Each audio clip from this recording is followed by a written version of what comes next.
અને સાવજની આ ધરતી છે અને આટલા બધા હાવજો આ ખેડૂતો અહીંયા ભેગા થયા છે ત્યારે પરેશભાઈ તમારા અભિયાન આ ખેડૂતના અભિયાનને કોઈના બાપની તાકાત નથી કે રોકી શકે આ તાકાત અહીંયા ભેગી થઈ છે સરકાર પાસે આપણે માંગવાનું ના હોય મારા ખેડૂતો મારે સરકારને કેવું છે કે આ જગતનો તાત છે સૌનો બાપ છે તમને એમ છે ને કે અમે હવના બાપ છીએ પણ ભૂલી જાજો આ વોટર આ ખેડૂત આ અન્નદાતા તમારો બાપ છે વાત સાબિત થાય છે આ વાત મારે એટલા માટે કેવી પડે કે દર વખતે માંગવાનું અને કાઈ 4-5 મહિનાથી નથી માંગતા વર્ષોથી માંગીએ છીએ વર્ષોથી માંગવું પડે છે આપણે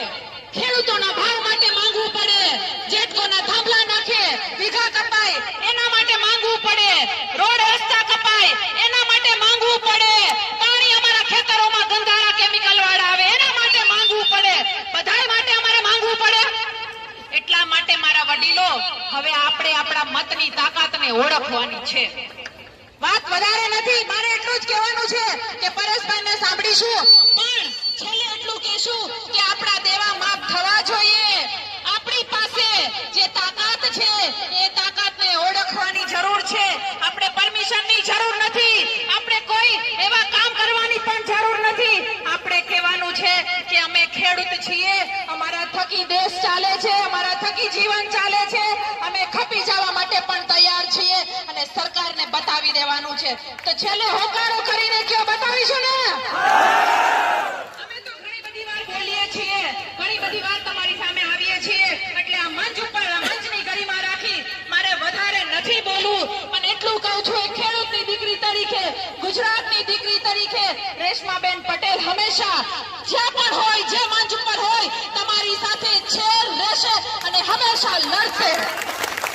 અંતમાં મારે એટલું કહેવું છે અહીંયા મારી ઘણી બધી પત્રકાર બહેનો પણ છે આ નાની એવી દીકરી છે બહુ જૂજ દીકરીઓ બહાર આવે છે બહુ જૂજ દીકરીઓ બહુ જૂજ માતાઓ જાહેર જીવનમાં બહાર આવે છે ત્યારે હંમેશા ગર્વથી કહું છું કે આપણા ઇતિહાસ બલિદાનનો પણ છે ઘણી બધી માતાઓએ ઘણા બધા દીકરાઓને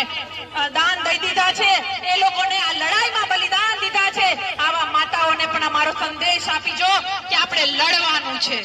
આપણે ઝાંસીની રાણી બનીને લડવાનું છે એટલા માટે હંમેશા કહું છું કે બેટી મેં હિન્દુસ્તાન કી ના ચલેગા કિસી કા જોર હમ पे काट देंगे हर वो सर जो उठेगा मेरे खेडूत पे और जो उठेगा मेरे खेडूत की ओर